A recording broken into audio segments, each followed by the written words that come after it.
Oi, gente, tudo bem? Boa tarde. A gente viu que está chegando algumas pessoas ainda. Vou pedir só uns minutinhos para vocês.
Oi, gente, tudo bem com vocês?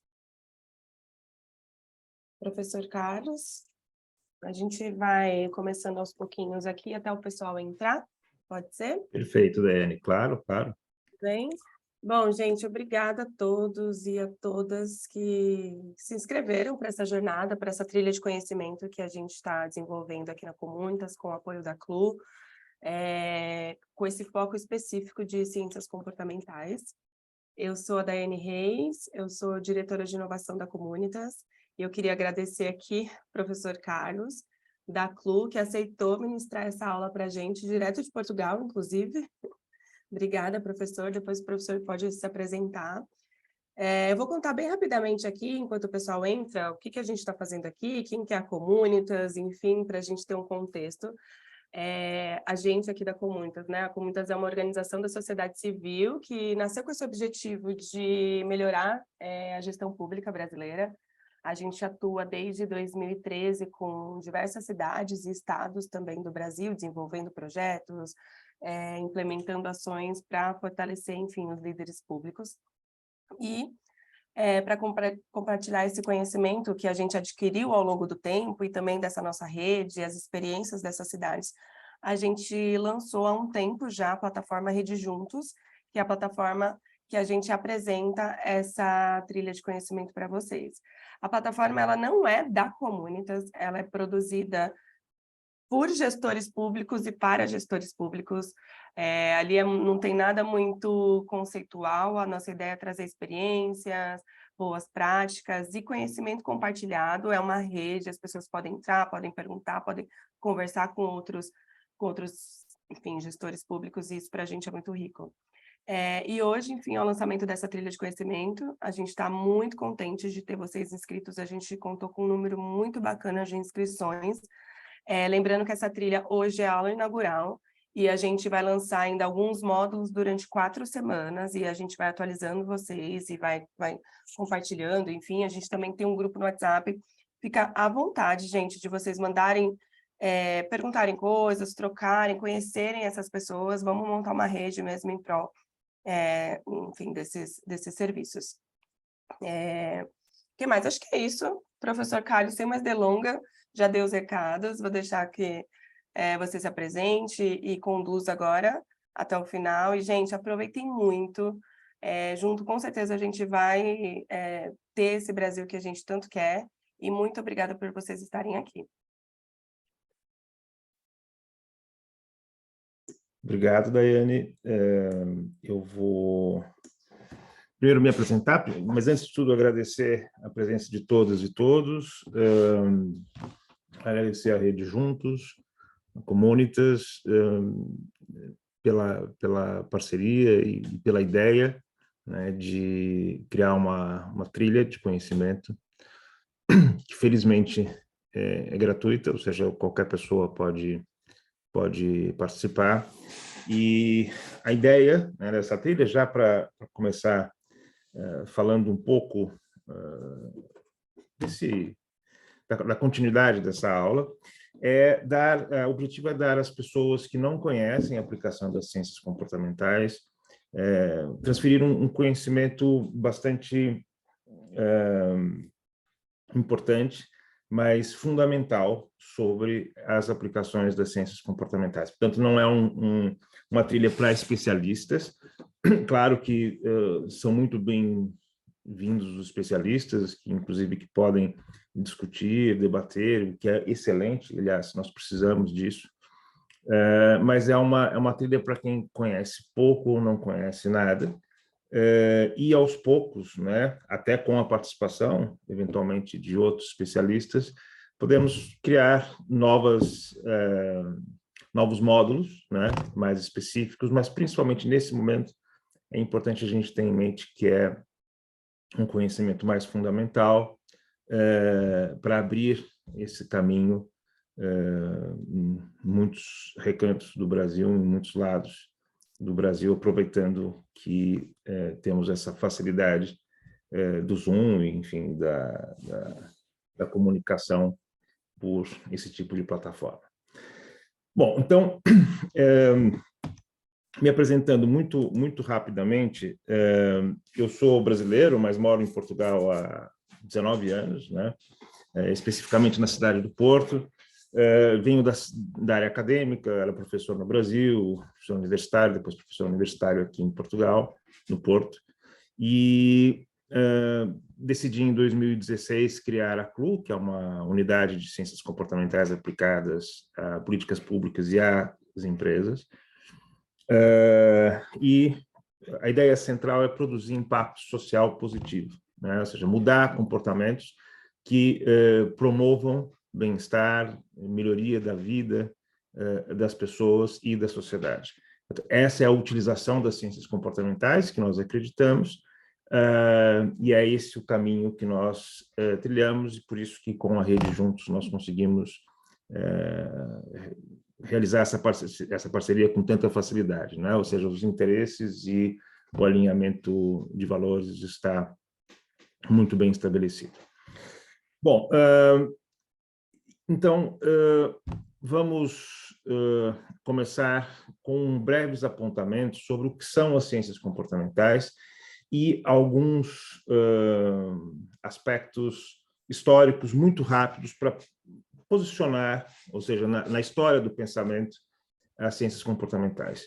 Começo por dizer que as ciências comportamentais, na verdade, constituem um feixe de disciplinas, portanto, é um feixe multidisciplinar de conhecimento, um projeto que começou no final dos anos 40, no pós-guerra, mas que teve ali alguns acertos, alguns erros, e foi andando até chegar nos anos 70, com dois pesquisadores israelenses, o Amos Tversky e o Daniel Kahneman, que começaram a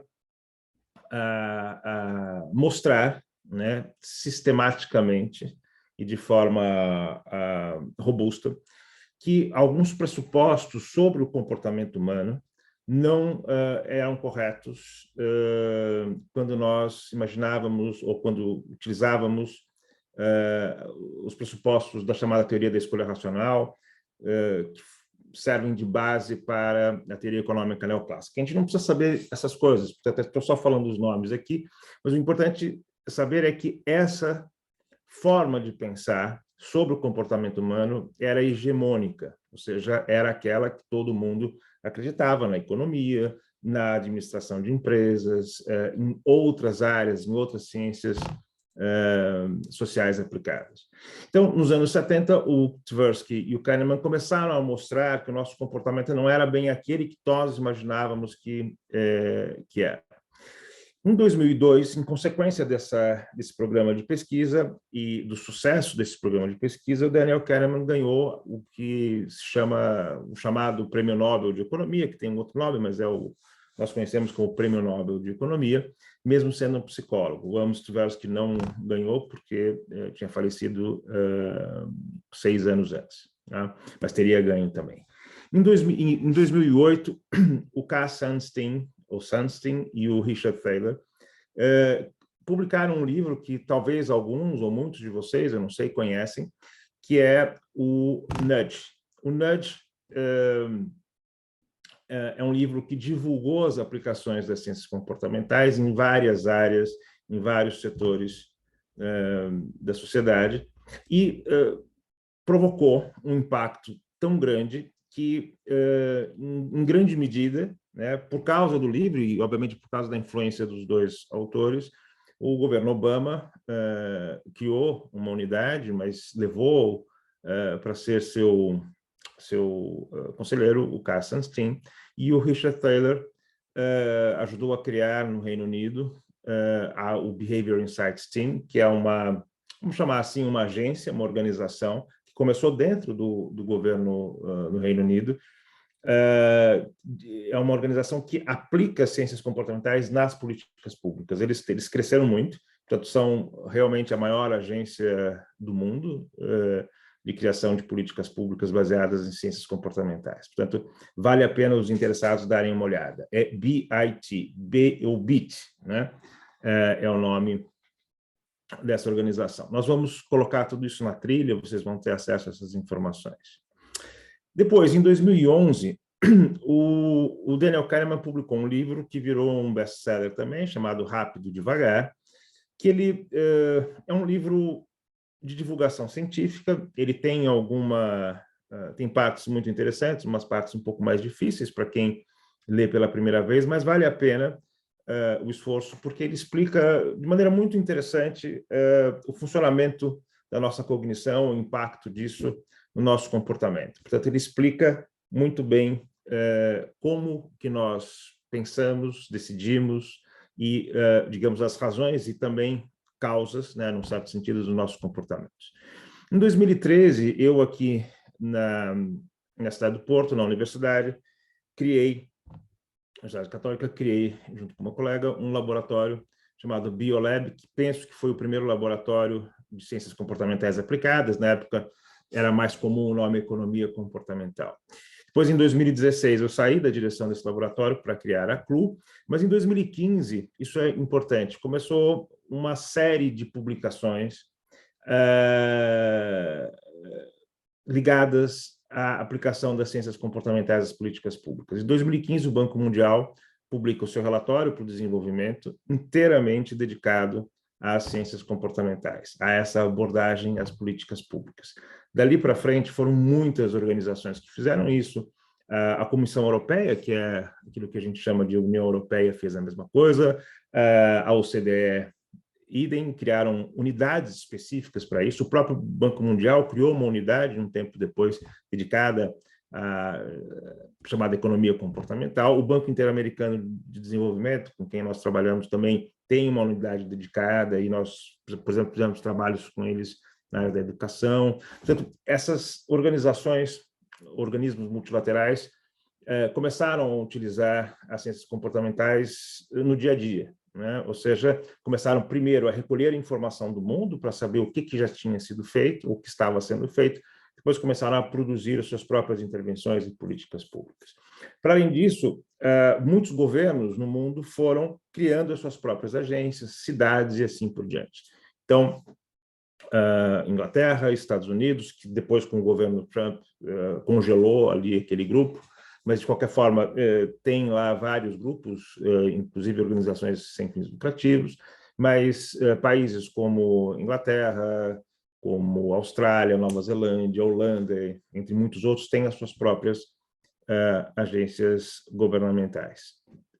Organizações sem fins lucrativos também e empresas também. Portanto, é um mercado que se formou. Em 2016, então nós fundamos a CLU. Em 2017, o Richard Thaler, que é um dos autores do Nudge, ganha o Prêmio Nobel. E aí, em 2019, outros autores ligados à investigação, à pesquisa experimental, numa linha comportamental, também ganharam o Prêmio Nobel. Nos anos 80, o Herbert Simon também tinha ganho o Prêmio Nobel de Economia, que é uma pessoa que começou, digamos, um dos pioneiros desse movimento, uma teoria um pouco diferente, mas, de qualquer forma, está na origem desse movimento. Então, assim, eu sei que alguns nomes, alguns termos aqui são novidade para muitos de vocês, mas é importante vocês terem, até podem retomar isso aqui em algum momento, entenderem um pouco desse posicionamento histórico dessa área. Então, nós temos um projeto que começou nos anos 40, ganhou força nos anos 70 e muita força a partir dos anos 2000, sendo que de 2010 para frente foi operada uma verdadeira revolução comportamental nas políticas públicas. Se alguém tiver dúvidas, eu peço, por favor, que vão fazendo perguntas e eu vou pedir ao Caio, que está aqui, para ir me avisando se tiver alguma questão que eu possa responder imediatamente, que seja relativa a alguma coisa que eu falei, ou então deixar para o final. Então, pedir ajuda ao Caio. Bom, então vamos lá. Como é que nós conceitualizamos as pessoas? Essa é uma parte conceitual importante, não é teórica, tá? Mas é importante para que consigamos nos entender e que vocês consigam entender a base da trilha, a base da aplicação das ciências comportamentais, que é a nossa concepção de comportamento, a nossa concepção de agente. Nós dizemos concepção de agência, ou seja, uma pessoa, um agente que age, e, portanto, como é que essa ação, como que esse comportamento se dá na prática, e o que explica esse comportamento. Durante muito tempo, eu diria que ainda hoje, a grande maioria das pessoas e das organizações e governos acreditam numa explicação do comportamento, que é essa que eu vou descrever para vocês, né? É que é a ideia de que nós temos uma escala de preferências, né? Imaginem uma escala de todos os itens, todos os bens, não só bens, mas eventualmente até elementos simbólicos, em que eu coloco numa lista ordenada, em que eu sei exatamente qual que eu prefiro em relação a outra preferência. Ou seja, um elemento que eu prefiro em relação a outro elemento. Então, eu tenho uma escala, que que eu posso consultar, posso ter acesso em qualquer momento. E essa escala é construída logo na infância, enfim, até uma certa idade na vida adolescente, e depois disso ela fica estável, né? Podem ocorrer mudanças, mas muito dificilmente ocorrem. Quando ocorrem num espaço de tempo muito maior do que aquele que a gente imaginaria. Para além disso, essas preferências elas seriam lógicas, ou a relação entre elas seria lógica. O que significa dizer, por exemplo, que se eu prefiro mousse de maçã não, mousse de chocolate, a mousse de limão, e mousse de limão a mousse de manga, eu necessariamente, se tiver as três opções, ou se tiver apenas a opção de mousse de chocolate e mousse de manga, eu necessariamente, para ser racional, tenho que preferir a mousse de chocolate. Só que isso, do ponto de vista lógico, só faz sentido no mesmo instante temporal. Se passar 1 milésimo de segundo, eu posso ter mudado a minha preferência e deixarei de ser ilógico se eu preferir mousse de manga a mousse de chocolate. Mas nós, economistas, criamos lá mais um pressuposto, que é da estabilidade das preferências, exatamente para resolver essa questão lógica. Então, como nós seríamos estáveis, teríamos preferências estáveis, seria irracional agir contra essa escala de preferências que é mais ou menos fixa, ou bastante estável, digamos assim. Para além disso, a ideia de que nós agimos de acordo com um modelo de custo-benefício, ou seja, que nós sempre fazemos cálculos de custos, cálculos de benefícios, e que procuramos o máximo possível de informação para criar esse modelo, ou para informar a nossa decisão sobre custos e benefícios. Nós só agiríamos se, pelo menos, os custos fossem iguais aos benefícios, preferencialmente custos menores do que benefícios, mas nunca agiríamos se os benefícios fossem inferiores aos custos. Tá? E, por fim, um último pressuposto, que nós lidamos bem, de alguma forma, com as nossas restrições orçamentárias, ou seja, que nós levamos em consideração os recursos disponíveis, nesse caso financeiros, mas podem ser recursos econômicos de outra natureza. Tudo isso porque nós somos racionais. A questão é, eu imagino que boa parte ou a maioria de vocês já deve estar pensando, ok, mas isso não faz muito sentido, nós não agimos assim. Numa outra parte, vai estar dizendo, ok, isso explica muito bem as nossas ações, etc. Não é uma questão de estar certo ou errado, é uma questão de realismo em relação ao que nós somos, de fato, a nossa cognição e o que explica o nosso comportamento. Se nós fôssemos assim, como esse conjunto de pressupostos descreve, nós seríamos uma pessoa lógica como o Dr. Spock, o Dr. Spock. Não sei se todos vocês se lembram, mas é um personagem que é extremamente lógico, não é meio humano, mas seríamos claramente não humanos se exibíssemos ou se seguíssemos aqueles pressupostos à risca ou minimamente de forma aproximada. Só que, para além disso, de alguma forma, nós também criamos outras, ou descrevemos o comportamento humano e o agente humano com outras características, né? Nós dizemos que os agentes humanos são autointeressados, mas é um autointeresse egoísta, né? Porque eu posso, do ponto de vista teórico, dizer que eu sou autointeressado no benefício dos outros, ou seja, eu me beneficio, eu sinto prazer, por exemplo, ou eu me beneficio emocionalmente, com o benefício dos outros. Portanto, sempre seria um benefício, um auto-interesse, o beneficiar os outros, mas um auto-interesse de natureza não egoísta, não voltado para mim em detrimento dos outros. Então, a ideia que está por trás aqui é que nós somos auto-interessados e egoístas. Ou seja, nós fazemos aquilo que é melhor, a gente faz aquilo que é melhor para a gente e para as pessoas muito próximas, em detrimento de outras pessoas, fazemos isso ao máximo, ou seja, maximizamos ao máximo a nossa satisfação ou utilidade nesse contexto e fazemos isso sempre que fosse possível. Faríamos isso sempre que fosse possível. Se fôssemos assim, nós não seríamos mais o Spock, seríamos um Hannibal ou um outro personagem. O Hannibal nem é o melhor exemplo de psicopata, enfim, tem outros melhores, mas é o mais conhecido. Portanto, seríamos um indivíduo como o Hannibal. Nós não nos enxergamos assim, e ainda bem, e a verdade é que nós não somos assim. Agora, aqui eu vou mostrar algumas coisas práticas para vocês, alguns exemplos que mostram que nós não tomamos decisões com base nesses pressupostos. Agora, o que é importante aqui antes de prosseguir? Uma coisa muito prática.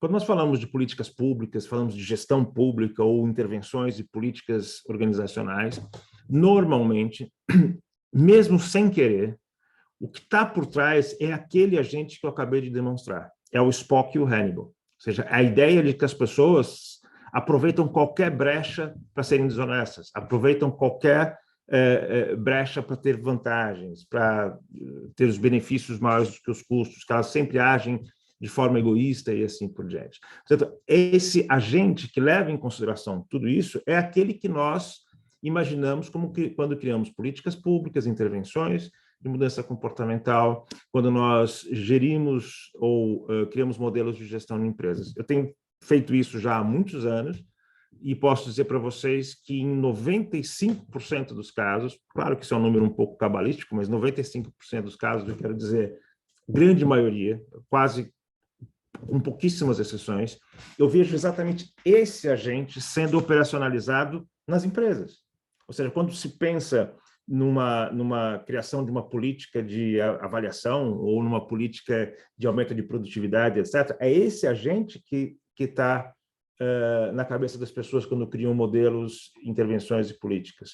E isso promove aquilo que você já sabe, uma série de externalidades negativas e efeitos colaterais muito graves. A mesma coisa acontece nas políticas públicas. Nós sempre assumimos, não estou dizendo sempre, mas quase sempre assumimos que o agente ou o cidadão e a cidadã têm essas características. E, portanto, nós temos que variar ou modular variáveis ou mexer em variáveis que, por exemplo, aumentam custos e diminuem benefícios se eu quero parar ou diminuir um comportamento. Ou o contrário, que aumentam benefícios e diminuem custos se eu quero promover um comportamento. Nem sempre essa é a forma correta de enxergar o agente, ou na maior parte das vezes, e muitas vezes essas políticas de intervenções não dão resultado.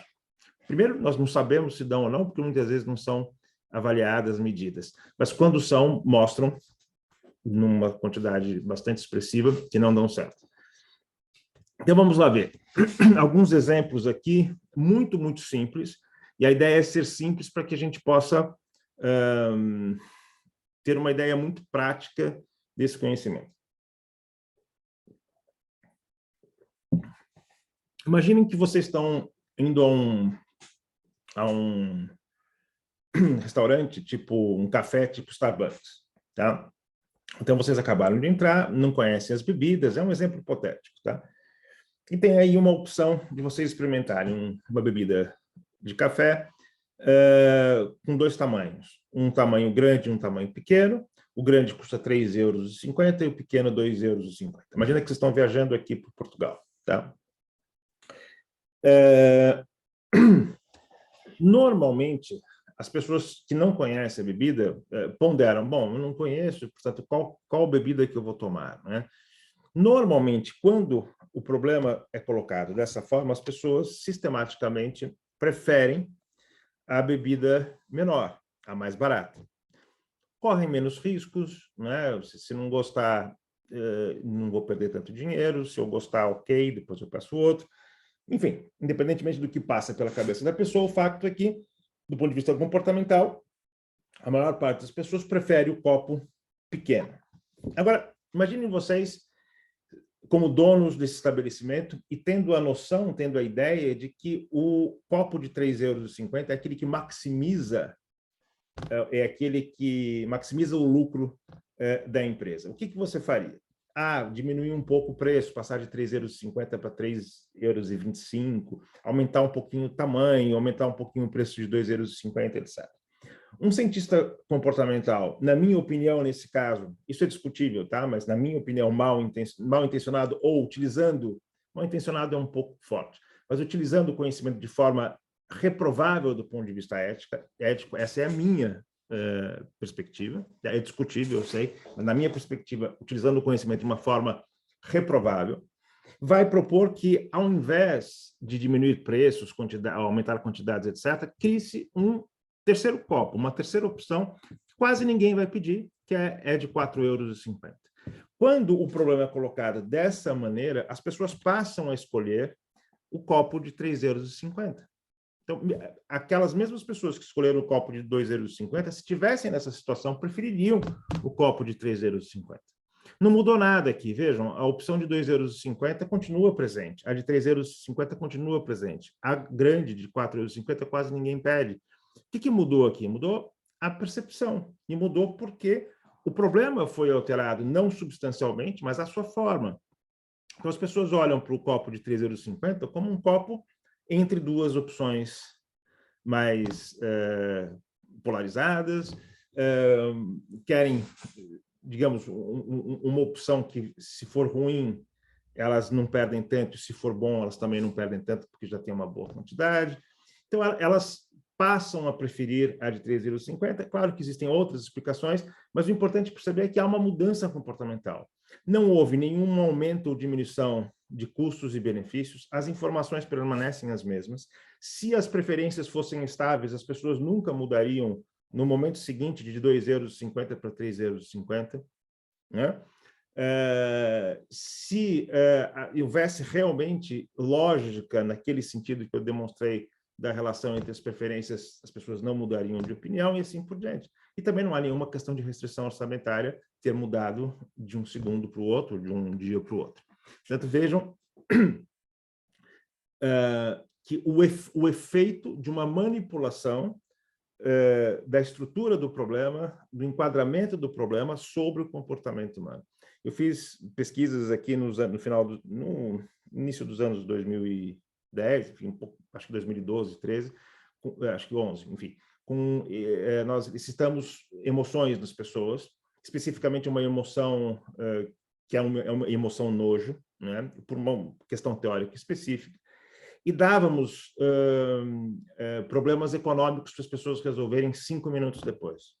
Quando as pessoas tinham sido influenciadas pela emoção nojo, a decisão era o oposto do grupo que as pessoas não tinham sido influenciadas com a elicitação da emoção nojo. Tá?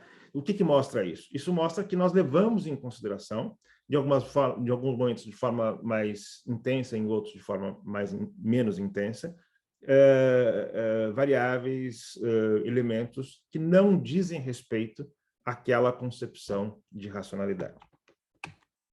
Daqui eu começar, então, a dar alguns exemplos mais práticos. Esse é um exemplo interessante, feito nos Estados Unidos, pelo Common Sense Lab. Eles fizeram uma parceria com uma fintech.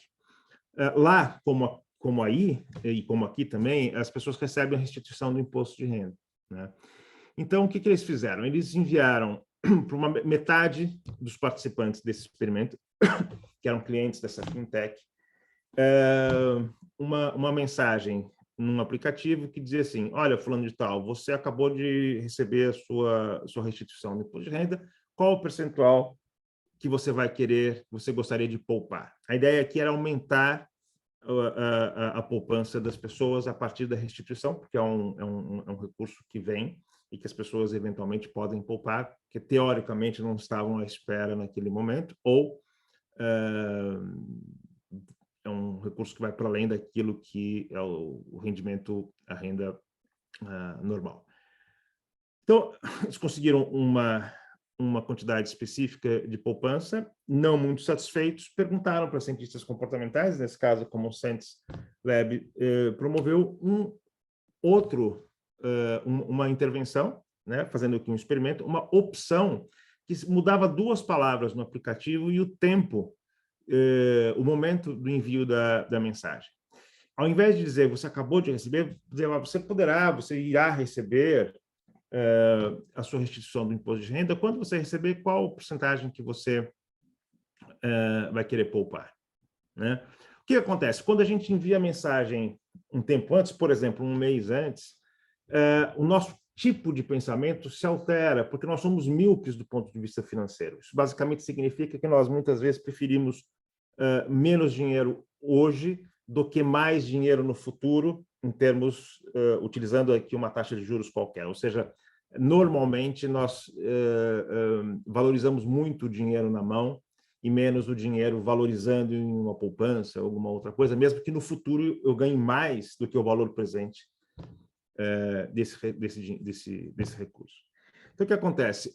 Em via de um mês antes, o tipo de pensamento se altera e mais, a pessoa cria um compromisso com ela própria. Então, ela, como não tem o dinheiro, não tem a pulsão ou um impulso de gastar esse dinheiro, ela decide poupar e cria um pré-compromisso, que a gente chama. Ou seja, ela, o eu dela de hoje cria um compromisso para o eu dela de daqui a um mês. E, portanto, quando chega o momento em que ela recebe a restituição do imposto de renda, ela tem mais dificuldade em negar esse pré-compromisso ou desfazer esse pré-compromisso. Isso teve um resultado muito interessante. Então, vejam, no grupo em que as pessoas receberam a primeira mensagem, houve 10% de poupança. No grupo em que as pessoas receberam a segunda mensagem, um tempo antes, as pessoas pouparam 15%. Então, vejam, nós temos aqui um aumento de 50% sem alteração de nenhuma variável econômica. Retirando as pessoas que não pouparam nada, talvez porque não pudessem, eventualmente, nós temos um aumento de 12% para 22%, portanto, um aumento relativo de 83%. Vejam o poder dessa intervenção, mudando duas palavras e o tempo de envio da mensagem. E vou dar mais um exemplo, antes de explicar por que essas coisas acontecem. Um exemplo muito, muito importante, na minha opinião, e que se fala, infelizmente, pouco, mas agora se fala mais, né, da questão da inclusão a partir das políticas públicas, mas é importante a gente perceber como é que o desenho dos serviços ou desenho de algumas intervenções pode alterar o resultado de uma maneira drástica. Vamos olhar para esse experimento feito pelo Sandil Mullainathan e pela Marianne Bertrand. O Mullainathan, ele era economista de Harvard, agora ele está no MIT, professor do MIT agora, e ele, no início dos anos 2000, com a Bertrand, fez um estudo para verificar se o nome era uma variável relevante para chamadas de pessoas que enviaram currículos para vagas de emprego para entrevistas. Então, eles criaram 4 currículos, 2 currículos muito bons e 2 currículos fracos. Os bons eram da Emily e do Ramal, e os ruins do Greg e da Latisha. Então, quando nós olhamos para esse slide, nós olhamos e verificamos que existem 2 grupos, currículos fortes, o grupo de currículos fortes e o grupo de currículos fracos. Mas se nós olharmos para outra divisão, nós vemos que existe uma divisão baseada naquilo que nós dizemos no Brasil, que é uma divisão racial. Emily e Greg, tipicamente nomes, como no artigo diz, de pessoas brancas, e Ramal e Latisha, afrodescendentes, como diz no artigo. Tá? Portanto, nós temos uma outra separação, e era isso que eles queriam testar. Se o nome das pessoas faria alguma diferença. O que nós esperaríamos? Que a Emily e o Ramal recebessem mais chamadas para entrevista do que a Latisha ou o Greg. Tá? Mas não foi isso que aconteceu. A Emily e o Greg receberam mais chamadas do que o Ramal e a Latisha. O Ramal tinha um currículo muito parecido com o da Emily, tão bom quanto, e recebeu quase metade, vamos dizer assim, vai lá, quase 70% menos. A Emily recebeu 70% mais de chamadas do que o Ramal. E o Greg, que tinha um currículo ruim, recebeu mais do que o Ramal, apenas pelos nomes, que denotavam, teoricamente, a afrodescendência. Aqui em Portugal, nós fizemos um experimento com nomes.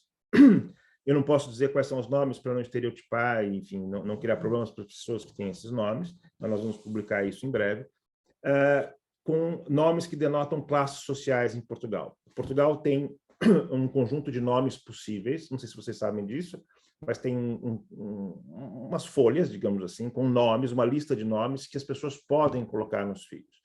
Aqui não pode colocar qualquer nome, não estou dizendo se isso está certo ou está errado, nada disso, mas existe uma lista de nomes, só podem colocar nomes diferentes daqueles estrangeiros.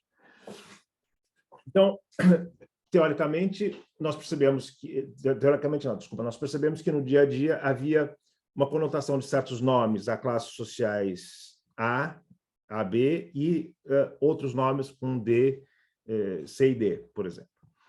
E fizemos um teste, percebemos quais eram esses nomes e colocamos para as pessoas avaliarem certas competências apenas pelos nomes. Então, dizíamos, olha, o João parece mais competente, quão competente você imagina que o João é?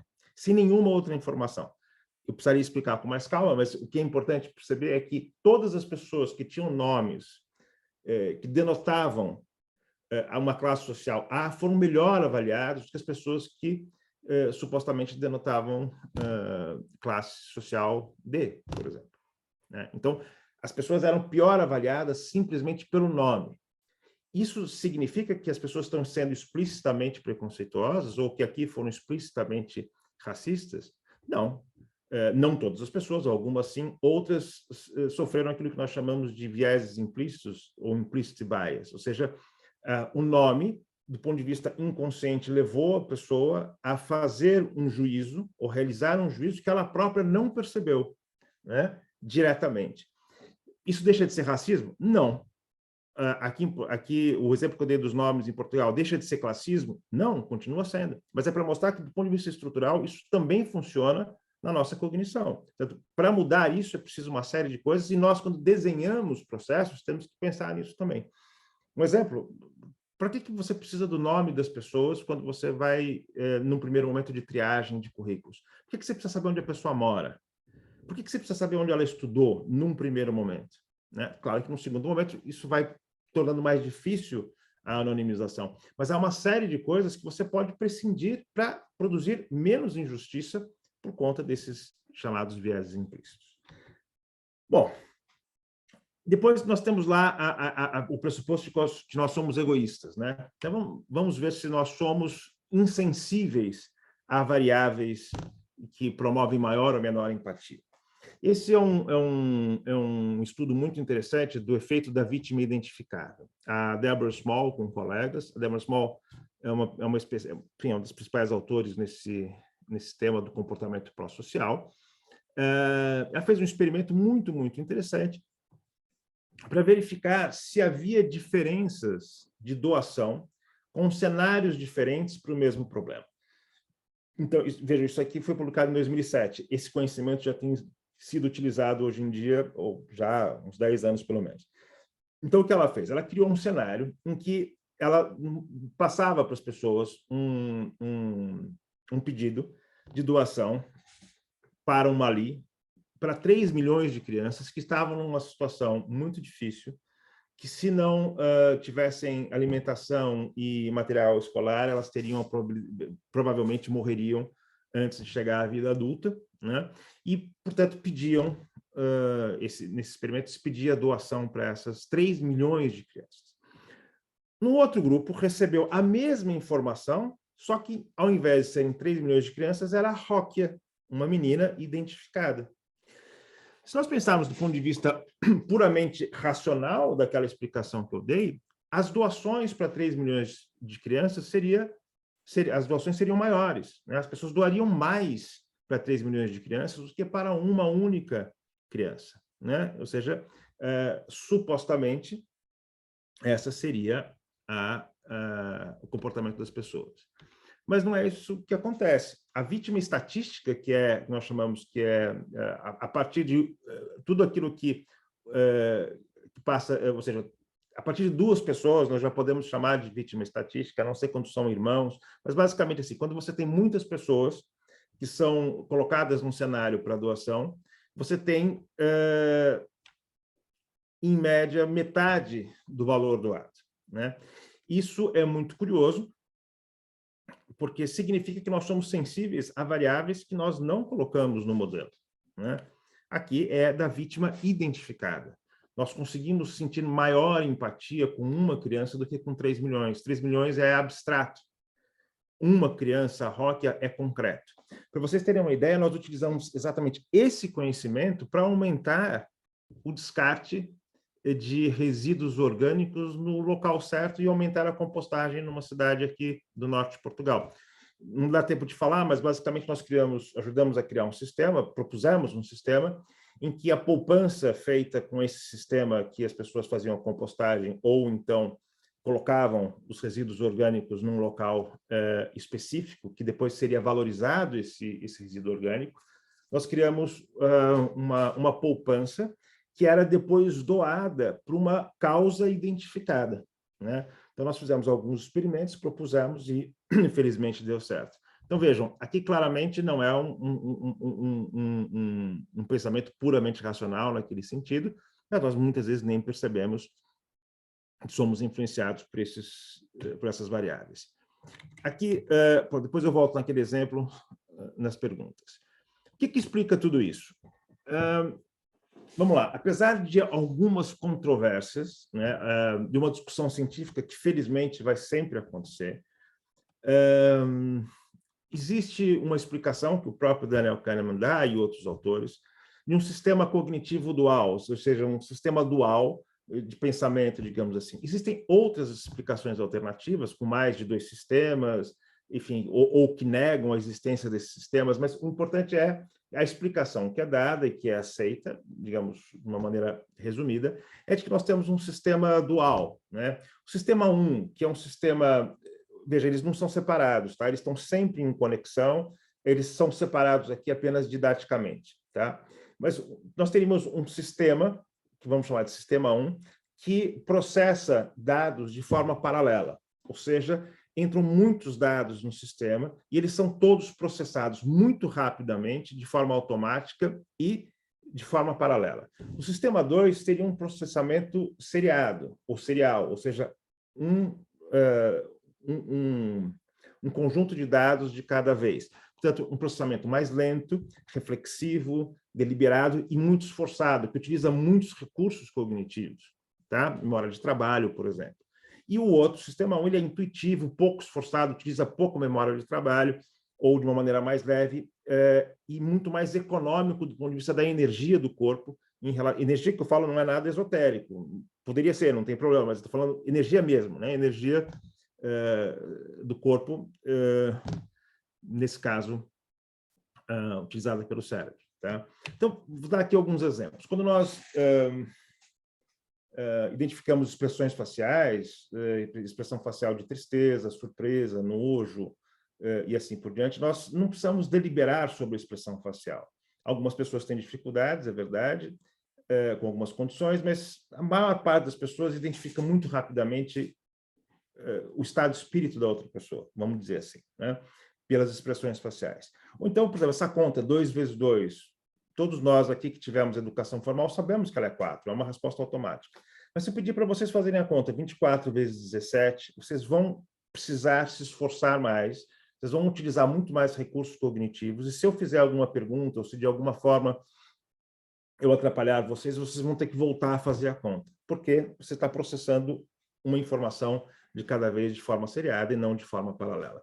Um exemplo que eu gosto de dar, que eu acho que é interessante, não sei se todos vocês dirigem carros, mas quando eu comecei a aprender a dirigir, eu lembro que eu pensava assim, bom, agora eu tenho que mudar a marcha. Então, para mudar a marcha, o que eu tenho que fazer? Tenho que pisar na embreagem, mudar a marcha, depois o que eu faço? Eu acelero ou ponho o pé no freio? Acelero. E quando que eu ponho o pé no freio? Mudar a música ou conversar com a pessoa do lado estava fora de questão, né? Então, nesse momento que eu estou aprendendo, eu estava utilizando o sistema 2, né? Tentando fazer as coisas todas de forma pensada, utilizando muitos dos meus recursos cognitivos para não perder a atenção naquilo que eu tinha que fazer. E muitas vezes fazia mal.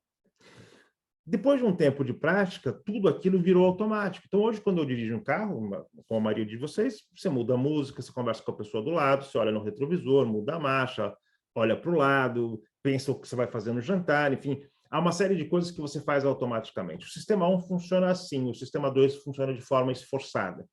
Pergunta que eu faço, será que nós fazemos no dia a dia mais ações como aquela de estarmos aprendendo a dirigir, ou a outra que já sabemos dirigir? Claramente, digamos, a maioria, enfim, mais de 85%, 90% das nossas ações são diretamente do tipo de dirigir um carro automaticamente, né? E mesmo o resto dos outros comportamentos, das outras nossas decisões, ações, etc., são fortemente influenciadas pelo sistema 1, que nunca está desligado. Tá? O sistema 1 é um sistema que, em princípio, né, como alguns gostam de dizer, é partilhado com os outros animais. Portanto, nós esquecemos que o sistema 1 existia, aliás, não sabíamos, né, quando criamos aqueles pressupostos de racionalidade. Se nós fôssemos puramente racionais, como aquela explicação que eu dei no início, nós teríamos só o sistema 2, e nós teríamos claramente uma utilização de energia que nos levaria à falência energética, digamos assim. Nós não conseguiríamos, muito provavelmente, sobreviver como seres humanos. A nossa espécie já teria sido extinta se fôssemos só o sistema 2.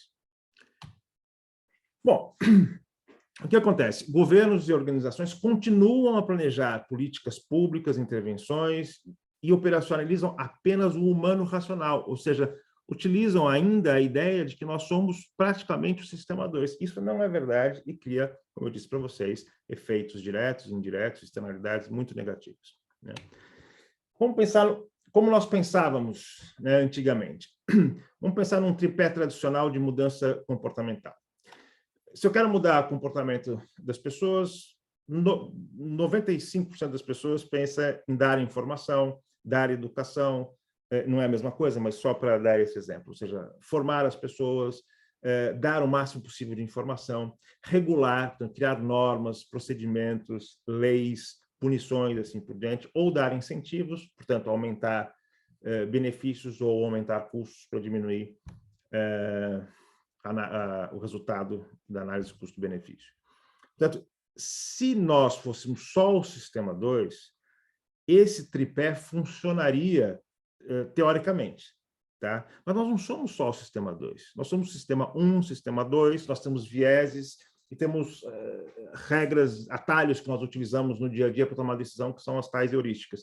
Não vale a pena falar desses nomes agora, nós vamos ver para frente na trilha, mas a verdade é que nós somos muito mais do que o sistema 2. Então, assim, o excesso de informação pode ser prejudicial para a minha tomada de decisão.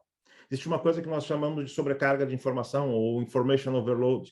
Muitas vezes as pessoas tomam piores decisões quando elas têm mais informações. Muitas vezes as pessoas se comportam pior quando têm regras que são extremamente punitivas, ou se comportam pior quando existem incentivos, ou deixam de se comportar corretamente quando existem incentivos. Então, vários os exemplos que nós temos disso, obviamente não dá numa aula inaugural, mas eu vou dar aqui alguns poucos exemplos de aplicação desse conhecimento na criação de intervenções públicas, comportamentais, e na trilha vocês claramente vão ter acesso a uma série de outros exemplos, tá? Então, vamos lá. Nudging, intervenções e políticas comportamentais. Eu já digo para vocês que eu não sou fã do nome nudge, nem nudging. É importante utilizar porque as pessoas conhecem bastante. Eu acho que a palavra nudge, ou empurrãozinho, ela simplifica demais aquilo que as ciências comportamentais podem fazer e dão uma noção, às vezes, de que só é possível fazer um nudge, ou um empurrãozinho. Por outro lado, é importante porque muda a ideia de um empurrãozinho, ou seja, eu criar uma intervenção, uma política que discretamente ajude na mudança comportamental, não seja tão invasiva, não seja cara, etc., é importante porque é possível fazer isso. Então, assim, o nudge é importante, nudging, ou seja, a criação de nudges é importante, só que não resume, a aplicação das ciências comportamentais não está restrita ao nudging, digamos assim. Daqui alguns exemplos, como eu disse, antigamente, antes da pandemia, né? Eu digo antigamente, parece que faz tanto tempo assim, mas antes da pandemia, que eu me lembro no Brasil e nem aqui em Portugal se fazia muito PCR, né? Só se fazia em algumas circunstâncias específicas. Depois, obviamente, com a pandemia, aqui na Europa, mas aqui em Portugal, o governo dizia para fazer PCR se pudesse todos os dias, né? Portanto, não houve economia nenhuma para o PCR, mas naquele momento que esse experimento foi feito no Reino Unido, a ideia era diminuir a realização de PCRs, porque grande parte dos PCRs eram feitos sem necessidade, tá? Que eram para fazer a triagem, para saber se a pessoa tinha um conjunto de infecções ou doenças crônicas inflamatórias ou mesmo problemas cardíacos, tá? Então, o que acontece? Criou-se uma intervenção de feedback. Feedback é muito importante para a gente, né? A gente saber o efeito daquilo que a gente faz, digamos assim, resumidamente, ou conhecer os resultados ou entender o processo, enfim. Então, os médicos passaram a receber nessa intervenção uma informação, dizendo o seguinte, olha, o custo por PCR é de 1 libra, e o hospital X, em 2010, pagou 200 mil libras em PCR. Só essa informação, 200 mil libras não é pouco dinheiro, e nós estamos falando de hospitais que também não são gigantescos. Portanto, não é um valor pequeno. Só essa informação fez com que, no hospital em que havia a intervenção, em comparação com hospitais que não, em uma outra unidade que não havia, houve uma redução de prescrição de PCR de 32%.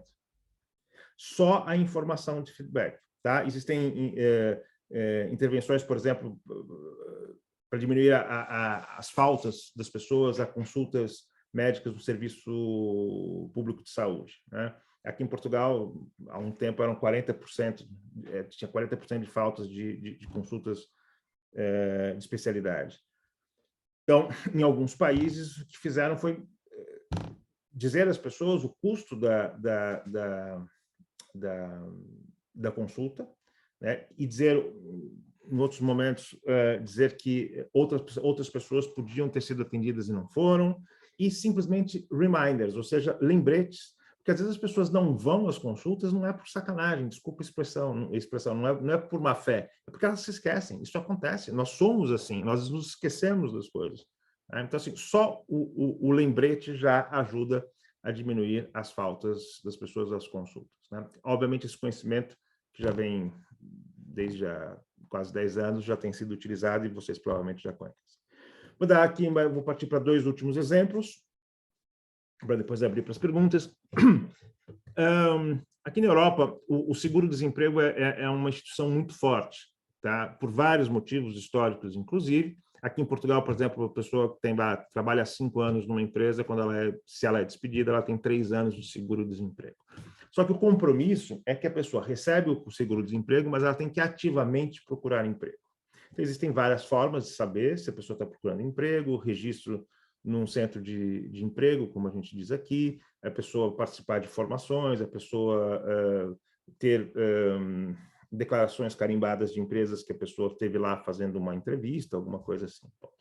No Reino Unido, eles têm as feiras, algumas feiras de emprego, que são uma iniciativa interessante.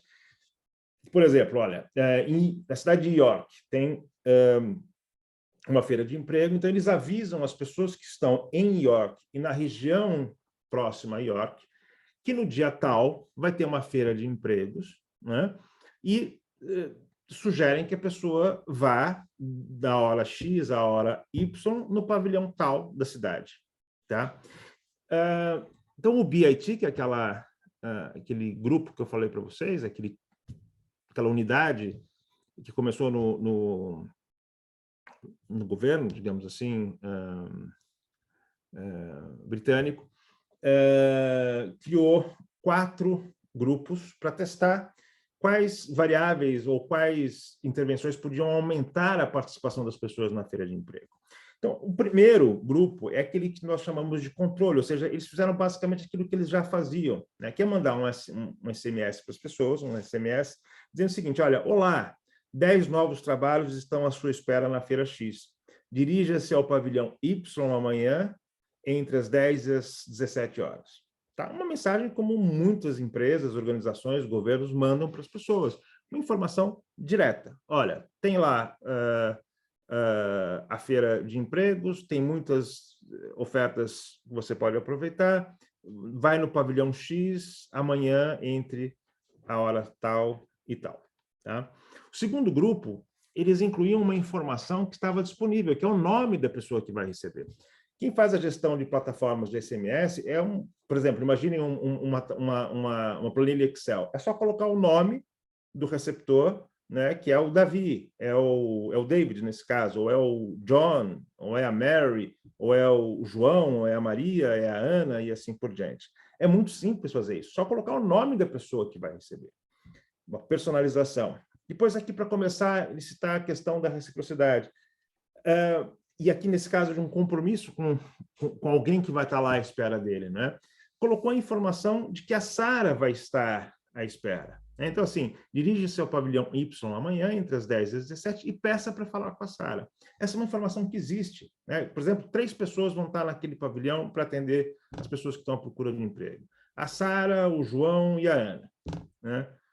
1/3 das mensagens foram enviadas para a Ana, outro para o João e outro para a Sara. Isso organiza, resolve algumas coisas, mas começa a aproximar o cidadão da mensagem e aumenta a probabilidade dele ir na feira de emprego. Uma informação que existe também é colocar numa tabela, numa planilha Excel, numa coluna, o nome da pessoa que ele deve procurar.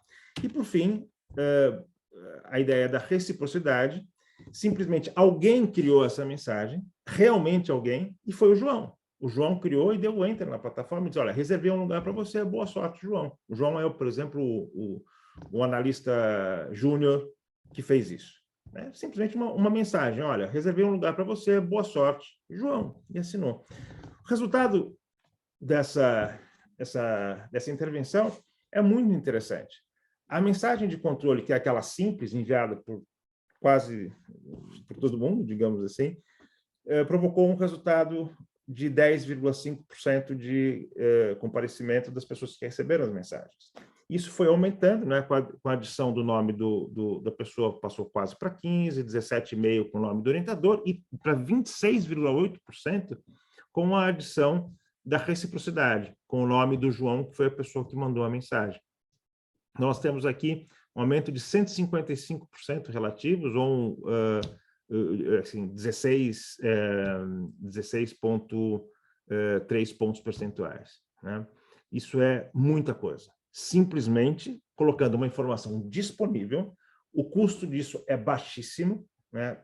Tende a zero, a quase zero, dependendo da quantidade, e com uma eficácia e efetividade enorme. Portanto, a custo-efetividade dessa intervenção é gigantesco. A gente também aqui, nós temos aplicado em algumas circunstâncias a reciprocidade, e em muitos casos funciona, em outros não, mas a gente vai aprendendo como produzir resultados com esse elemento ou esse conceito que nós chamamos de reciprocidade. Bom, aqui para finalizar, vou dar um exemplo que não é de política pública, mas um exemplo que nós fizemos na Brasil Foods, que é a BRF. A BRF tem 105, 107 mil trabalhadores, uma coisa assim, acho que era pelo menos o maior empregador do Brasil. Eles têm 70 refeitórios, né? Então, nós fizemos lá alguns experimentos para diminuir o desperdício alimentar, né, nos restaurantes. Eles já tinham tentado várias coisas que não tinham dado certo. E aí, o que nós fizemos? Nós fomos criando pequenas intervenções que, em conjunto, nós esperávamos que dessem resultado. Claro que cada intervenção estava baseada num conjunto de princípios, tá? Uma maneira muito rápida, vou dar alguns exemplos. Então, nós mudamos o nome do lixo para desperdício alimentar, não lixo, e colocamos aqui uma figura que não era para as pessoas conscientemente pensarem sobre isso, ou seja, puxa vida, a carinha está triste, portanto, não. A ideia não é essa, é simplesmente provocar uma percepção diferente daquela que as pessoas teriam se fosse pura e simplesmente lixo, né? Então, assim, mudamos para desperdício alimentar, colocamos aqui essa carinha para promover uma percepção diferente, colocamos aqui uma pessoa, nós sabemos que quando existe uma figura humana, mesmo que seja um desenho, promove alguma sensação de controle.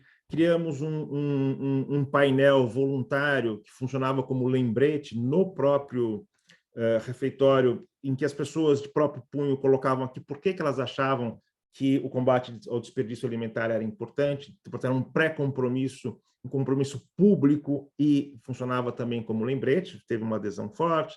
Depois nós fizemos mensagens que reforçavam que a equipe de dentro, de cozinheiros e pessoas que faziam o serviço também estavam empenhadas nisso.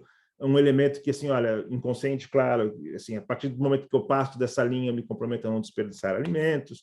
Uma série de outras pequenas intervenções provocou uma diminuição de 24,3% no desperdício alimentar de uma maneira sustentável. Nós tivemos algumas unidades que diminuíram 40%, nos 2 primeiros meses uma diminuição de 36%, mas depois o que ficou, digamos, sustentável, o que a gente percebeu que era um resultado robusto, essa diminuição de quase 1/4 no desperdício elementar, ou 24,3%. Mesmo para finalizar, as ciências comportamentais podem ser utilizadas de forma ética, de forma não ética, de forma mais adequada e menos adequada. Isso é um posicionamento meu, da CLU, e tenho certeza, não tenho dúvidas que é um posicionamento da Rede Juntos, da Communities, mas se não for, as pessoas que estão aqui podem dizer, mas penso que sim, que as ciências comportamentais têm que ser utilizadas para melhorar a vida das pessoas e não para piorar. Eu tenho falado já há muitos anos da utilização nociva das ciências comportamentais por parte de algumas empresas. Tenho feito alguns trabalhos sobre isso, etc. E agora, em janeiro, uma boa notícia para vocês, em janeiro, 30 de janeiro desse ano, a Comissão Europeia publicou um trabalho, vamos dizer assim, uma notícia, de que tinha feito uma investigação em empresas de venda online, 399 empresas online, para verificar se as continham aplicações das ciências comportamentais que podiam ser nocivas aos consumidores. E, de fato, eles perceberam que 40% dessas empresas continham pelo menos de vários elementos de manipulação, né? Desde, por exemplo, uma coisa comum, acho que vocês claramente já viram, o estoque está acabando, contagem regressiva de produtos para você comprar, etc. São todas coisas que promovem comportamentos não desejados, e depois, mesmo na arquitetura do próprio site, acaba levando as pessoas para decisões que não são positivas para elas, manipulando-as do ponto de vista cognitivo. Isso, assim, eu diria, se fosse falar de maneira muito informal, num café, eu diria que isso é covardia, né? Ou seja, o consumidor não tem condições de se defender, muitas vezes, quando o nível da manipulação atinge esse conhecimento sobre a cognição humana aliado à tecnologia. Portanto, nós não devemos fazer isso, devemos combater. Portanto, sou favorável, e é importante nós termos isso em mente. Não só sou favorável à regulação, como nós próprios, quando utilizamos as ciências comportamentais, temos que pensar nas consequências e se a mudança comportamental ela é ética ou não. Nessa aula não dá, mas existem formas de pensar sobre se uma política é ética ou não. Existem algumas linhas de pensamento que justificam alguns tipos de intervenção, mas nesse momento nós não vamos nos alongar nisso, apesar de ser extremamente importante, mas é importante que vocês saibam, e nessa trilha, claramente, essas informações vão ser dadas, e sugestões de leitura também. 3 observações finais.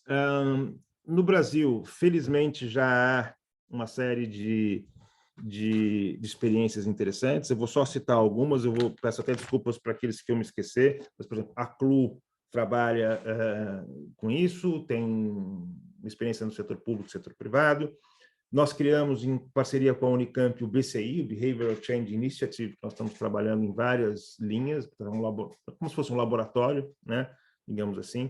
Existe uma empresa muito interessante chamada Mova, que é uma empresa que tem feito trabalhos na área da educação, diminuindo drasticamente a evasão escolar. É um trabalho muito, muito bonito, que tem à frente o Guilherme Lichan, né, que é professor também.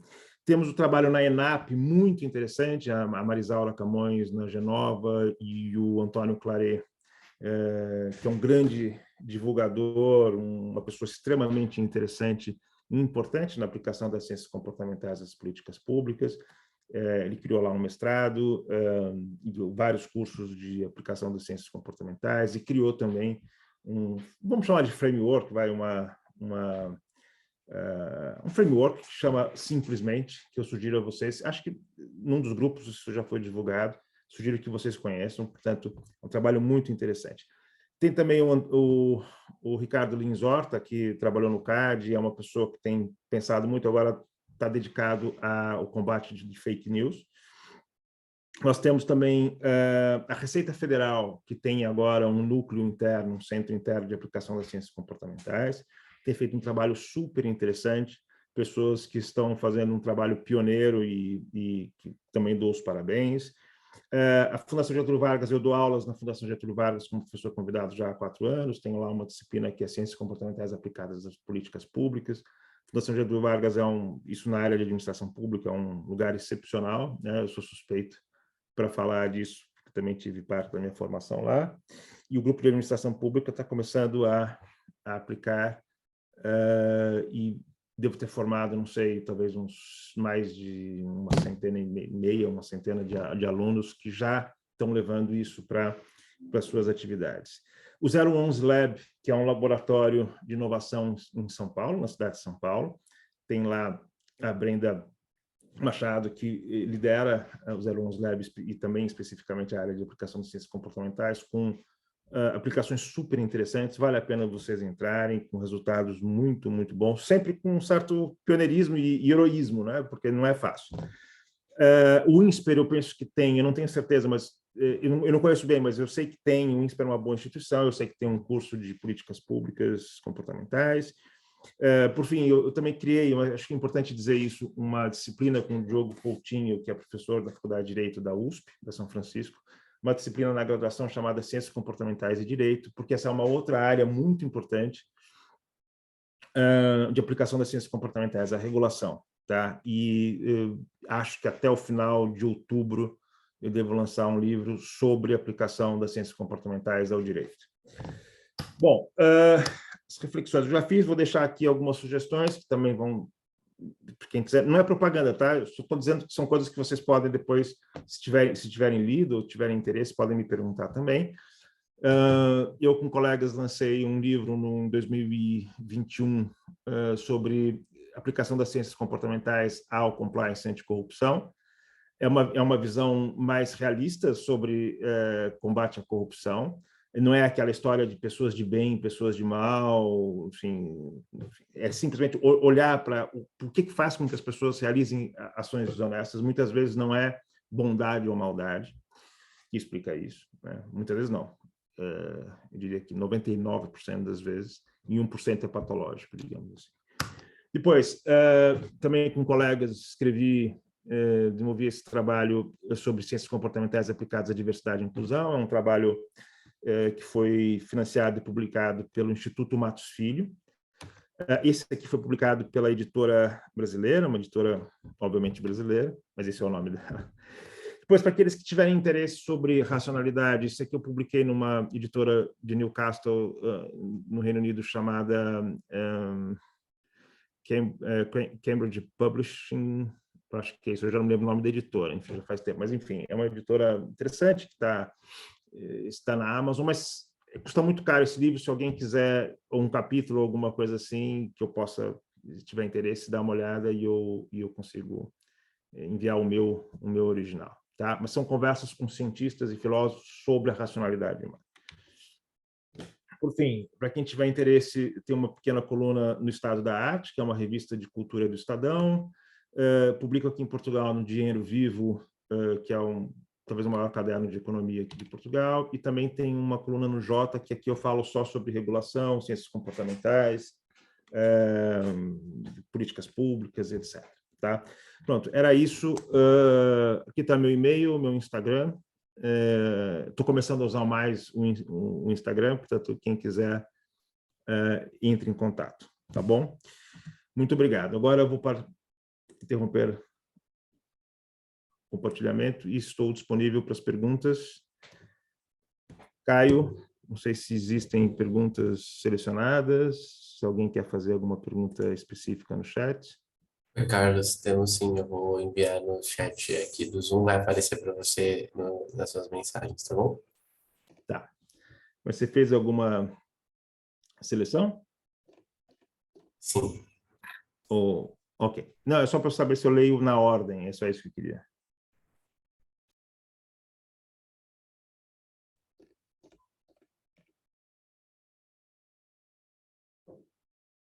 Mas vamos lá. Tem aqui algumas informações. Ok. Ok. Vamos lá, bem. Então, vamos lá. Ok, o professor Claret foi meu orientador no mestrado, um profissional e uma pessoa fantástica. Concordo totalmente. Eu não sei quem que escreveu, eu não estou conseguindo ver o nome aqui, mas concordo claramente contigo. Ok, acho que aqui estão as outras perguntas. Vamos lá. O que são nudges e sludges? Qual é a principal diferença? Bom, nudges são pequenos empurrõezinhos, né? São aquelas intervenções que mudam alguma coisa no contexto, ou mudam alguma coisa no meio em que a comunicação é feita, ou o meio que a informação é entregue. Por exemplo, aquele exemplo, dando exemplo, a inclusão da reciprocidade nas mensagens para a busca de emprego. Tá? Aquele é um típico nudge, ou então enviar SMS para pessoas, para alunos, para diminuir a evasão com mensagens que motivam e que dão percepções diferentes sobre o processo que a pessoa está vivendo. São nudges, né? Ou seja, você não muda nada que é estrutural, mas você consegue, com pequenas mudanças, mudar o comportamento das pessoas. Ou aquele exemplo que eu dei da diminuição do aumento da poupança, né? A mudança da data de envio da mensagem e o pré-compromisso da pessoa, isso é um nudge. Tá? Sludge, vamos lá ver. Sludge, existe na minha opinião, tá? Uma confusão curiosa sobre esse termo. Eu já vi pessoas dizendo que sludge é simplesmente que o sludge pode ser positivo ou pode ser negativo. Que basicamente o sludge seria tornar uma ação, um comportamento mais difícil, como se a pessoa estivesse no lodo, né? Tivesse ali numa situação em que tivesse uma barreira para um determinado comportamento. Essa é uma visão que eu já vi escrita em alguns lugares, etc. Portanto, esse sludge poderia ser positivo ou negativo. Poderia ser positivo se a pessoa, se o comportamento, se o que se quer fazer é diminuir um determinado comportamento. Portanto, fazer um sludge seria dificultar esse comportamento e, portanto, seria positivo. Agora, apesar de eu não ser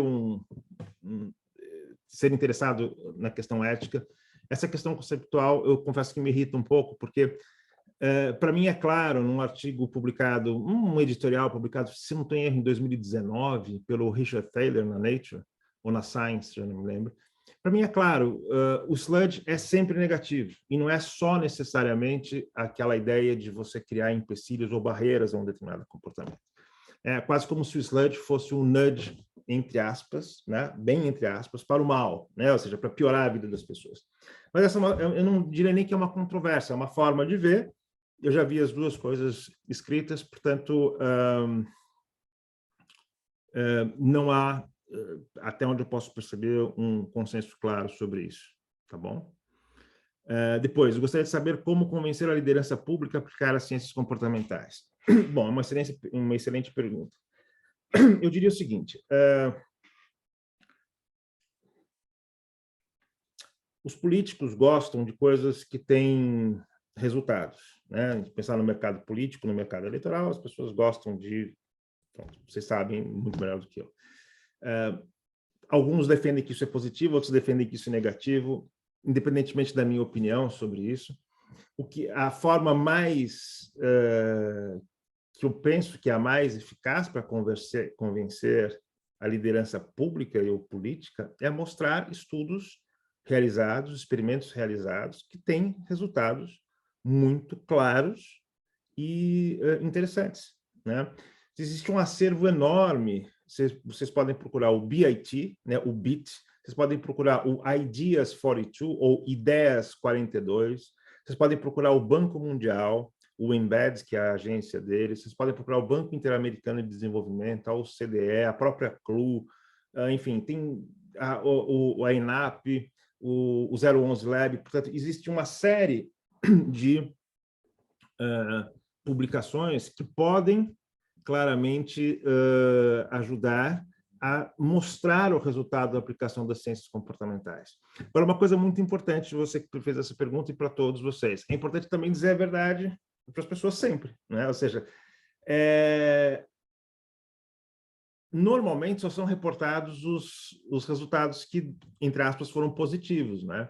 Ou que deram resultado, digamos assim, os experimentos que deram resultado. Mas a verdade é que às vezes nós fazemos experimentos, intervenções que não dão resultado, não pioram, mas não dão resultado. E por isso que os testes são importantes. Vamos dizer, 50% dos experimentos dão resultado positivo, outros 50% não dão resultado nem negativo nem positivo. Agora, o que é melhor? É criar uma intervenção, uma política pública que você percebe que daqui 3 anos não deu resultado nenhum, ou você realizar um experimento e saber que ela vai dar certo se ela for escalada, ou que ela não vai dar certo se ela for escalada. Claramente, fazer experimentos. Nós precisamos criar, na minha opinião, repito, quer dizer, aqui é uma posição quase política, criar a percepção no setor público de que é importante ter a cultura da experimentação.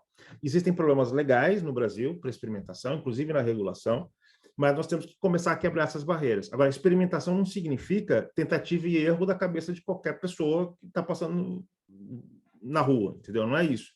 Não é, agora eu vou colocar aqui essa mensagem em verde, agora eu vou colocar em roxo. Não é isso. Você precisa de pessoas que saibam criar hipóteses plausíveis, que possam ser testadas e que tenham alguma chance de dar certo. Não é tentativa e erro no sentido simples, né? É conhecimento das ciências comportamentais aplicados para aquela solução, e quanto mais experimentos nós fizermos no Brasil, no contexto brasileiro, e nós temos contextos culturais diferentes, mais rapidamente nós vamos ter mais sucesso com as intervenções comportamentais, porque nós teremos mais conhecimento. E é muito importante que esse conhecimento seja partilhado, tá? Todo mundo precisa ficar sabendo, de forma transparente.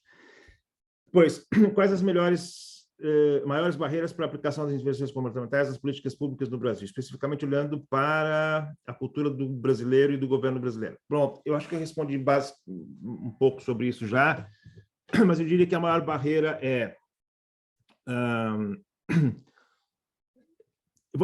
acontece a mesma coisa com as empresas, tá?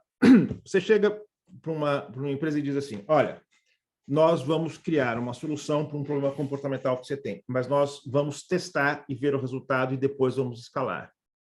Vamos sugerir que essa solução seja escalada. Mas vocês vão testar, então vocês não sabem o que vocês vão fazer? Essa é a primeira pergunta. Só que eu vou usar aqui, desculpa a expressão, é uma pergunta estúpida. Eu não estou dizendo que a pessoa é estúpida, estou dizendo que a pergunta é estúpida. Por quê? Porque durante todo o tempo, essas empresas compram soluções de empresas de consultoria, de profissionais, etc., que não testam nada, que não fazem avaliação nenhuma sobre a eficácia, efetividade e eficiência daquilo que eles propõem, e simplesmente eles fazem as coisas e não medem nada. Nós estamos fazendo o contrário, nós estamos dizendo o seguinte, olha, vamos ter a ideia, uma ideia, um insight que vai ser utilizado no teu contexto, levando em consideração as variáveis que estão no campo. A probabilidade de isso dar certo é muito maior do que qualquer coisa que seja feita para qualquer tamanho, né? E depois nós ainda vamos medir e vamos dizer se isso deve ser escalado ou não, e vamos criar outras alternativas, provavelmente até encontrar uma solução. Então, assim, a primeira coisa é fazer com que as pessoas entendam essa cultura da experimentação, que não é tentativa e erro, no sentido mais ligeiro do termo, né? Mais comum, né? Portanto, eu diria que esse é uma grande barreira. A outra barreira é a barreira legal, né? Acesso aos dados é difícil, e eu acho que tem que ser difícil mesmo, né? Existem muitos problemas, mas eu acho que todos esses requisitos podem ser cumpridos. E depois a barreira legal. Alguns gestores públicos têm medo de fazer experimentos por alguém dizer, olha, eu tive num grupo que não tinha que não era um grupo experimental, era um grupo de controle, e o meu comportamento não foi alterado, mas o do meu vizinho foi. Então, ele teve vantagem e eu não. Mas a pergunta que eu faço, por que Por que não se faz essa pergunta quando se cria uma vacina ou um medicamento? É a mesma coisa, né? Um medicamento ou a vacina é a mesma coisa. Você cria um grupo com pessoas que recebem e outro que não recebem, né? E, portanto, é uma questão... Eu entendo que tem que existir uma discussão forte sobre isso, mas eu diria que essas são as principais barreiras. O que mais? A Europa está mais aberta do que o Brasil sobre esse tema das ciências comportamentais? Desculpa, gente, eu não estou conseguindo ver o nome das pessoas, tá? Então, assim, eu não estou falando o nome, eu queria falar os nomes, mas eu não estou conseguindo enxergar aqui os nomes. Deixa eu ver se eu consigo de alguma forma. Não consigo. Bom, mas tudo bem. Então, me desculpem as pessoas que eu não estou falando os nomes, tá? É assim, a Europa como continente está, sim, mais aberta, até porque a própria União Europeia já adotou, né, a OCDE, mas principalmente a Comissão Europeia já adotou ciências comportamentais, tem grupos de trabalho muito fortes trabalhando nisso e fomentando a utilização pelos países. A questão é a seguinte: o Brasil começou do zero e deu uma acelerada, então o Brasil está começando a utilizar. Prova disso é o interesse de vocês aqui, muitas pessoas, obviamente, interessadas no tema, e nós estamos num processo, né? Mas, claramente, o Brasil acelerou bastante na utilização das ciências comportamentais nos últimos 5 anos. Tá? Ok, bom, ressaltar as lideranças políticas têm prioridades de agenda. Exatamente. O que mais? Quando é a próxima aula da trilha? Essa eu não sei, eu vou pedir para depois responderem, tá? Pois tem aqui uma questão, deixa eu só ver aqui. Poderia mostrar novamente a capa do primeiro livro sobre corrupção? Eu vou dar o nome, tá? É Muitos. Eu posso compartilhar aqui. Espera um pouquinho só. Se calhar é mais fácil. É esse aqui, tá? Muitos, publicado pela editora brasileira. Uma coisa importante, se vocês colocarem Muitos compliance comportamental, vocês vão entrar num site que vocês conseguem ter o e-book e o PDF de graça. Nós fizemos um acordo com a editora. É um conhecimento que os autores não ganham nada, né? Na maior parte dos casos. Então, nós falamos assim, ok, nós publicamos na editora, mas o e-book e o PDF fica de graça para as pessoas para a gente difundir conhecimento. Eles aceitaram. Quem quiser comprar o livro, por exemplo, na Amazon, vai pagar. Eu não sei quanto é que custa, mas aí é uma decisão. Se vocês quiserem pagar, tudo bem, mas pode ter o e-book ou o PDF para ler tranquilamente, tá? Só para finalizar, eu vi aqui uma questão que eu queria só falar. Catálise também aborda bem o tema. Deixa eu dizer, eu ouvi falar, eu não sei se é uma organização, uma empresa, dessa organização chamada Catálise, eu peço desculpas por não ter citado, mas é que eu pessoalmente não conheço, mas eu queria dizer aqui que alguém disse que a Catálise também aborda o tema, então dizer aqui que a Catálise aborda o tema, e pode ser super interessante, é total ignorância minha, tá bom? Mas eu deixei outras pessoas, outras organizações, certamente de fora, por não conhecer ou por ter esquecido, mas, enfim, tem muita gente boa no Brasil. O que mais? Não sei se tem mais alguma questão. Ok. Conheço a professora, eles são ótimos. Alguém falou, vou procurar. Acho que você está falando da Catarse, vou procurar. Obrigado pela dica, tá? Obrigado mesmo. Acho que foi a Flávia, agora que eu vi o nome aqui. Ok. Daiane, eu não sei se tem mais questões. Não, eu acho que está ótimo. A gente passou super do tempo, mas a aula foi incrível, professora. Acho que o pessoal engajou, perguntou. Super obrigada, foi extremamente importante para a gente iniciar esse curso com uma aula tão qualificada. Obrigada, professor. Obrigada a todo mundo que participou aqui com a gente. E, gente, assim, as perguntas que ainda estão com vocês podem acessar a plataforma Rede Juntos, redejuntos.org.br, e aí, se cadastrando na trilha, o professor Carlos vai apoiar a gente nessas respostas, ele é um dos principais mentores da trilha. A gente também tem alguns gestores, especialistas e mentores da rede da Comunitas também, que a gente vai trazer para vocês. Inclusive, perguntaram aqui quando é a próxima aula. A gente deve trazer algumas outras pessoas, porém o módulo 1 já está no ar. Então, a gente tem o módulo, tem a trilha, tem o conteúdo lá, e a gente vai conduzindo esse conteúdo por lá, e depois a gente traz uma outra pessoa para conversar com vocês, porque a gente viu que fica muito mais dinâmico e gostoso demais de ouvir. Gente, assim, só para atualizarem, né, @plataforma Rede Juntos, tudo que a gente divulgar vai estar por lá. Fica super de olho nas aulas também e super obrigada por estarem aqui com a gente até agora. E aproveitem muito esse curso que a gente disponibilizou para vocês. Valeu, viu? Um beijo. Obrigada, professor. Obrigado, gente. Muito obrigado pela atenção de todos e todos, tá? Obrigado, Daiane. Valeu. Beijo. Tchau, tchau.